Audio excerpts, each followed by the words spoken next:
ठीक है। नमस्कार, दीपायन न्यूज़ में आपका बहुत बहुत स्वागत। मैं भानु प्रकाश।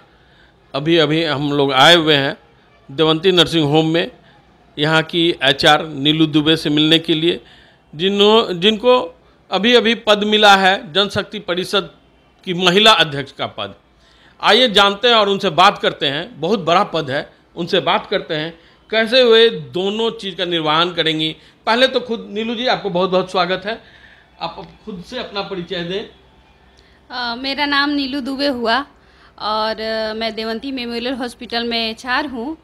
और अचानक कह सकते हैं या किस्मत का तगाजा, जो कि मुझे पता नहीं था कि मुझे ये पद मिलेगा। और आप शुरू से ही मेरा हॉबी था समाज सेवक के रूप में पब्लिक सिटी में आना। सो आज मेरा ये चाहत मिल गई है। और आप समझ सकते हैं कि मैं हॉस्पिटल में एचआर हूँ तो मानव सेवा ही करती हूँ। और मुझे ये महिला अध्यक्ष की जो पदवी मिली है, ये महान गौरव वाली बात है और मैं इसकी गरिमा बनाए रखूँगी। अगर मैं मानव सेवा करती आई हूँ तो ये मेरे लिए मुश्किल नहीं होगा। कहते हैं ना कि मेहनत करने वालों की कभी हार नहीं होती, और मैं इसमें कामयाब होकर ज़रूर दिखाऊंगी। और उन महिलाओं के लिए करूँगी जिन महिलाओं को बहुत परेशानी हो रही है, जैसे कि एक हमारे भारत में शिक्षा का अभाव है और बेरोजगारी है। शिक्षा नहीं है तो बेरोजगारी है। इन सब मुद्दों को लेकर मैं महिलाओं के साथ कंधा मिलाकर कंधा चलूँगी और उनको हर मुश्किल से निकालूंगी और उनके लिए अच्छा सोचूंगी।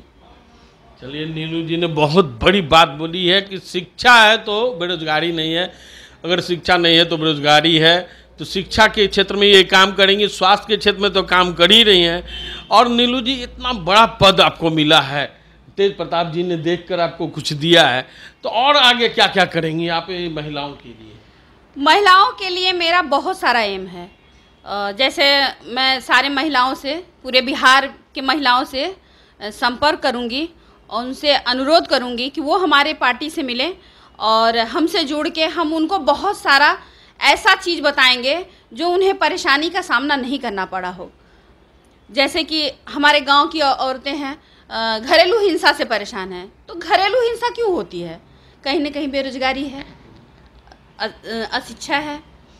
तो मैं उनको बताऊंगी कि हम लोग को मिलके कैसे काम करना है और इस बेरोजगारी को कैसे हटाना है। मैं जो मेंबर बनाऊंगी उन्हीं लोगों से मिलके मैं हर गांव में महिलाओं को लघु उद्योग दूंगी, जो कि महिला उस लघु उद्योग में जुड़ के अपना काम कर सकें और उन्हें 4 पैसे मिले। जो पार्ट टाइम जॉब ढूंढती हैं कि हमें कहीं कुछ पैसे मिले, मैं उन सब चीज़ों को फोकस करूंगी। और जो महिला है, जैसे वृद्धा आश्रम हुआ, जो महिलाओं को ऐसे रोड पे चलती हैं, उनका कोई आश्रित नहीं होता है। और मैं आगे चाहूँगी कि एक महिला वृद्धा आश्रम मैं खोलूँ और उन महिलाओं को वहाँ पे शरण मिलेगी जिनका कोई नहीं है। ये सब मेरी सोच है, जो मैं इन सोच को लेकर आगे बढ़ूँगी और चाहूँगी कि जितनी भी महिला हैं पूरे बिहार की, वो हमसे जुड़ें और मैं उनके लिए कुछ अच्छा कर सकूँ। चलिए, बहुत बड़ी बात। महिला के लिए वृद्धा आश्रम भी खोलने के लिए तैयार हैं कि उनको सुरक्षित रख सकें, स्वास्थ्य के प्रति उन पे ध्यान दें। स्वास्थ्य के प्रति क्या क्या करने जा रही हैं? देखिए, स्वास्थ्य के प्रति होता क्या है कि जैसे हम अभी आपको पहले मुद्दा बताया कि बेरोजगारी है, बेरोजगारी की वजह से घरेलू हिंसा है और गांव की औरतें जो होती हैं वो पढ़ी लिखी ज़्यादा नहीं, उनके पास पैसा नहीं होता है, तो वो खेती किसानी करके अपने जीवन का निर्वाह करती हैं। मैं उस मुद्दे पर लेके आती हूँ।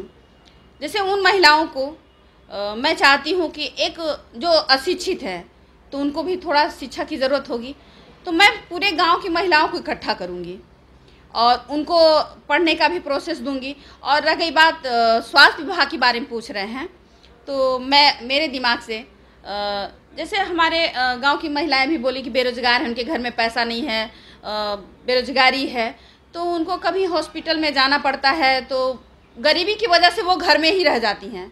यानी उनके लोग गरीबी की वजह से घर में ही परेशान होते हैं, उनका कोई काम नहीं हो पाता, क्योंकि आगे बढ़ने के लिए गवर्नमेंट को तो आप देख रहे हैं कि कितना फैसिलिटी हमें गवर्नमेंट दे रहा है कि वहाँ पेशेंट जाता है ऐसे ही फेंका रहता है, कोई वहाँ पे केयर नहीं होता है। तो लोग केयर के चक्कर में प्राइवेट हॉस्पिटलों में आते हैं। तो प्राइवेट हॉस्पिटल में तो पैसा रहेगा तभी इलाज होगा, और अगर पैसा नहीं है उनके पास तो इलाज नहीं होगा।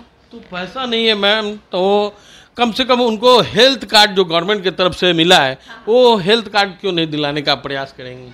मैं उस मुद्दे पे भी बात करूंगी, हेल्थ कार्ड भी उनको दिलवाऊंगी, और मैं कम पैसे में जो लोग ज़्यादा परेशान हैं उनको अपने टीम की वजह से मदद भी दूंगी, और कम पैसे में उनका सही इलाज करवाऊंगी। ये मेरा स्वास्थ्य विभाग के ऊपर एम बना है। अभी हमारी बात हो रही है नीलू जी से। नीलू जी ने बहुत अच्छी अच्छी बात बताई हैं कि वो महिलाओं के लिए बेरोजगारी दूर करेंगी, स्वास्थ्य शिक्षा की ओर उनको बढ़ाएंगी, स्वास्थ्य के प्रति उनको जागरूक करेंगी। और एक मुद्दा और रह गया है नीलू जी कि अभी जो है महिलाएं पे उत्पीड़न ज़्यादा हो रहा है। पहले तो कम था, लेकिन अभी शराबबंदी होने के बाद भी यहाँ पे उन लोगों को अभी सताया जा रहा है कुछ, इसके बारे में। जी हाँ, हमने देखा है कि हमारे बिहार में शराब बंद है, लेकिन जितना बंद है उतना ज़्यादा लोग पी रहा है, चोरी छिपे दारू बिक रहा है, और उससे क्या है कि अभी घरेलू हिंसा जो है वो और बढ़ रही है।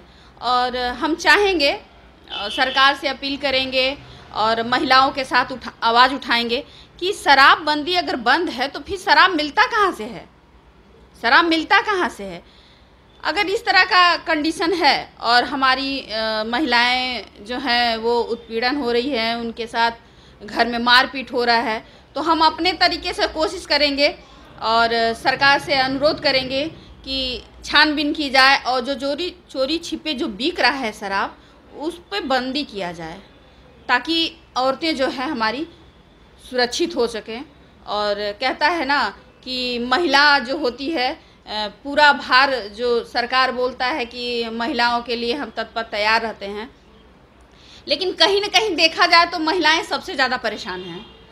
बेरोजगारी, घरेलू हिंसा और गरीबी, ये सब से लेके जो चीज़ है मैं उसी पे फोकस करूँगी। और मुझे जो पद मिला है मैं चाहती हूँ इस पद की गरिमा बनाए रखूँ और अपने कार्य को अच्छे से पब्लिक को दिखा सकूं। देखिए, पद जो मिला है मैं उस पद की लाज रखूंगी, क्योंकि जो मेरा एम था कि मैं समाज के लिए कुछ करूं, पब्लिक के लिए कुछ करूं, महिलाओं के लिए कुछ करूं, तो आज वो अगर पद मिला है तो मैं उस पद की बहुत ही रिस्पेक्ट करूंगी। और जहाँ तक सामाजिक कार्य है, तो अगर मैं हॉस्पिटल में एचआर हूँ तो कहीं ना कहीं मैं पब्लिक की सेवा ही करती हूँ, मानव की सेवा ही करती हूँ। तो आगे भी कोशिश करूँगी ये जो पद मिला है वो भी अच्छे से इसको निभा सकूँ।